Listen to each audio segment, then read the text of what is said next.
for calling Representative Holmes' office. Kyle speaking. How can I help you? Yeah, all right. Sorry, did you say it was Kyle? Yes.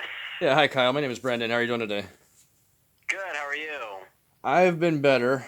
Um, Having quite the nightmare out here in Zanesville, Ohio. I'm not sure if I had spoken to you a couple weeks ago or not. I tried to reach out to Mr. Holmes a couple weeks ago. Was that you that I had spoken to? Potentially. Yeah, you probably It speak to a depends. lot of What, people. what was the what was the issue that you were dealing with? Yeah, I apologize. So the public servants out here in Zanesville are pretty much out of control. I mean, they hold some semblance of civility, but in reality, especially behind closed doors, they lose all bearing on standards or law. Um, I'm dealing with a situation here that I think when I had contacted you tried to contact Mr. Holmes a couple weeks ago and had talked to you about it. At that point, the local police department, the persons acting on their behalf, was attempting to throw some fraudulent false charges at me, and I had reached out to try to get some type of um, oversight or accountability with these people, and I don't recall what was necessarily discussed between us, or if any of the information got passed on um, to Mr. Holmes. But sorry, I'm kind of losing my train of thought. So okay, so essentially, here's what happened. They had thrown some false charges at me. I had reached out to you guys and to Senator Schaefer's office and to Troy Balderson's office, and someone had made a few phone calls, and it looked like the matter was canceled or dismissed or dropped basically. It said canceled on the docket information for the arraignment information they had posted online, and after the whole situation with them misconstruing my calls for service as harassment, I didn't want to take the chance and call them to confirm if the charges were dropped. I just saw that according to the docket information on the municipal court website, it said that it was canceled.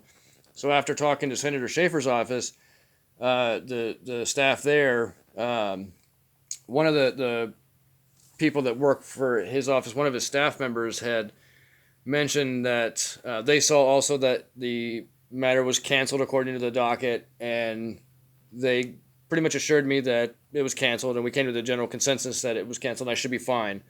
Unfortunately, it gave me a false sense of security. And so, for about 5 days or so after that, all that all transpired, leading up to the 15th of June, I was just taking care of my yard work around my property. I was out in my garage working on I'm rebuilding a classic car for myself, and so I was working on the engine for that out in my garage. And on June 15th, at the time I was out in my garage, I was ambushed at my private property by the local police department, the persons acting on its behalf. Um, they flew up into my property with unmarked vehicles, private vehicles. It was a big truck that had a smashed front end. I didn't know who the hell it was.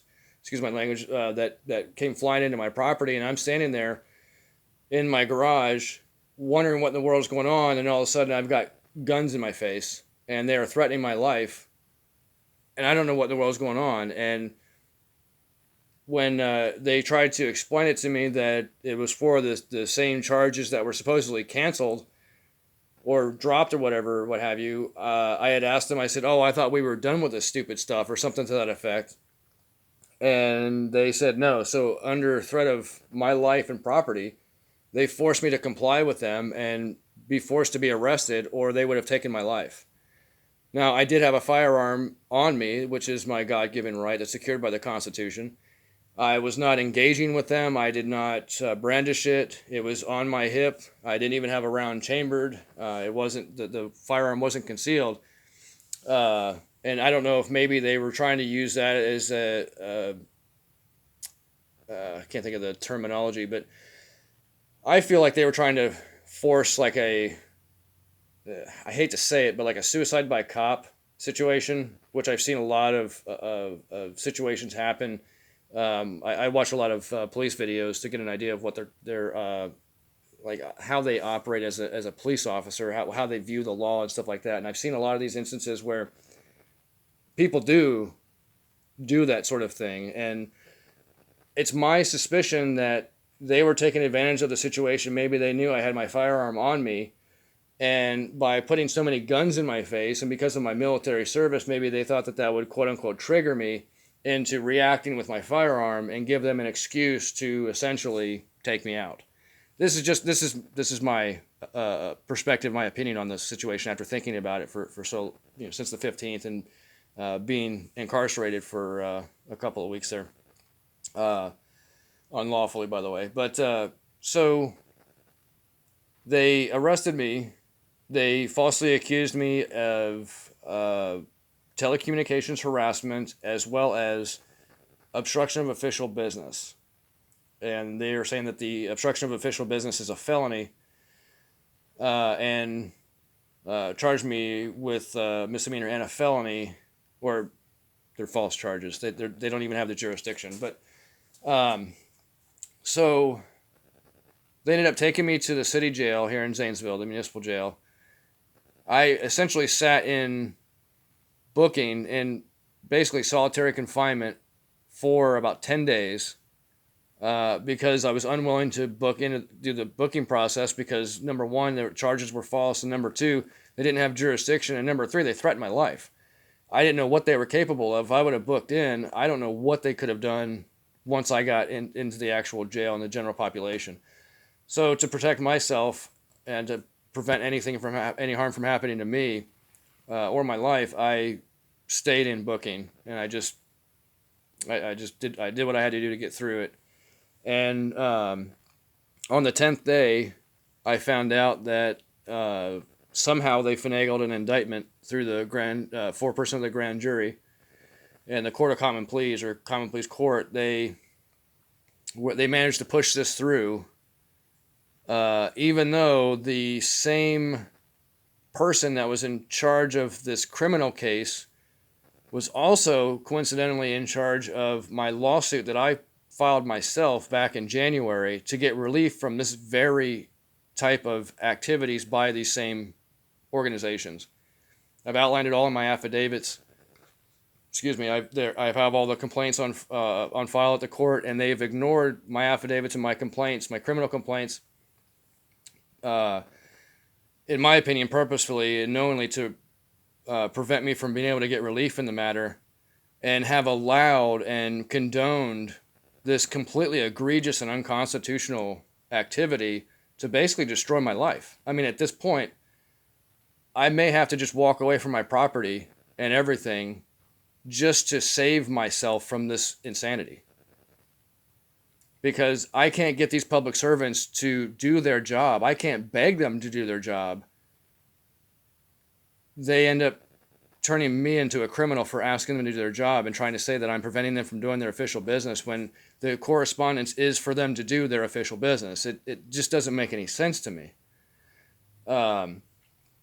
So at this point, they tried everything they could. They had me under an excessive bail amount. They had me on a $50,000 bond, which is absurd. I mean, even if I did the things that they were accusing me of, and even if they had the jurisdiction to hold the matter in court, it's excessive. It's extremely excessive according to the guidelines. And it was purposefully done, in my opinion, to prevent me, or to attempt to prevent me from being able to bail out of jail. So that way I could take care of my own paperwork and fill out affidavits and get them notarized and have them submitted to the court clerk in a proper fashion in a timely manner. They were trying to force me to do this all through the jail, or force me to take a public defender or representation when I don't need it. I know the law. I'm not an expert. I don't know all of the law, but I know enough to know that what they are doing is absolutely and completely not only unconscionable, but against every law that I've read, I've come across. These actions that they're doing seems to touch every aspect of the laws that I'm studying and understanding. It's an egregious knowingly and willfully ignoring of the codes and statutes that bind them, the Supreme Court rulings, the constitutions especially. They're completely... I don't understand how these people think that they're doing the right thing. I mean, they are just completely delusional. And it's concerning. But the only thing that makes any sense is maybe that they've done this for so long and gotten away with it because there's no accountability that they feel empowered. But from my perspective, after going through this process and dealing with it unlawfully and being subjected to these unlawful actions, this is quite clearly extortion and racketeering. And from my perspective, it is no different than the mafia or the mob in New York and Chicago back in the day when they used to extort business owners for money for protection. And if they didn't pay up, they would destroy their business or hurt their family or what have you. This is no different. They are extorting people for money by a threat of force and violence and threats of life and property. This goes against everything that our founding fathers stood for, and that's documented in the very Constitution and the Declaration of Independence that our forefathers were fleeing from. And I find it ironic that all this happened around this time of the year with July 4th, Independence Day, just passing there, and it's very bothering to me to realize that these people who are public servants that have a sworn oath to protect and serve the people are completely forgetting, whether accidentally or willfully, whichever. I'm not a mind reader, so I can only tell you what my experience would tell me what they're doing, but completely ignoring the rule of law, the codes and statutes that bind them, willfully misinterpreting the very laws that they're supposed to enforce, and attacking law-abiding people like myself, a living man, that according to the Supreme Court, I don't even fall under their jurisdiction. But they are using all of these color of law actions and unlawful actions to destroy my life. And all I have ever done is ask them to do their job. That's it. Now, I haven't always been the nicest person. I tend to be very direct. I have a military background, so sometimes when I feel like people are pushing my buttons or just lying to me blatantly, and they have a duty and obligation to not do that, I tend to get very direct. And my military side comes out a little bit in me, and some of these people may take that the wrong way. And I've tried to explain to them, my rights don't end where their sensitive feelings start. As long as I'm not hurting anybody or threatening to hurt anybody, there's no reason that people should be afraid of me just because I'm very direct. I mean, me speaking to you right now, do you feel threatened by my voice? No. Exactly. So I don't understand why these people would feel this way unless they have something to hide. And clearly, in my experience, I've got enough evidence to prove, and the experience now especially, to prove to myself without a shadow of a doubt, these people are not towing the line. They are not sticking and adhering to any standards. They are using whatever laws they can to their advantage to extort and racketeer, if that's the right way to state that word, people out of money and property. And it is completely unconscionable. I guess with this day and age, with all the things going on that we see, if half of what I hear and see is true, then I guess I shouldn't be surprised. However, I didn't serve my country, and I didn't serve the people of this country just to come back and be treated this way.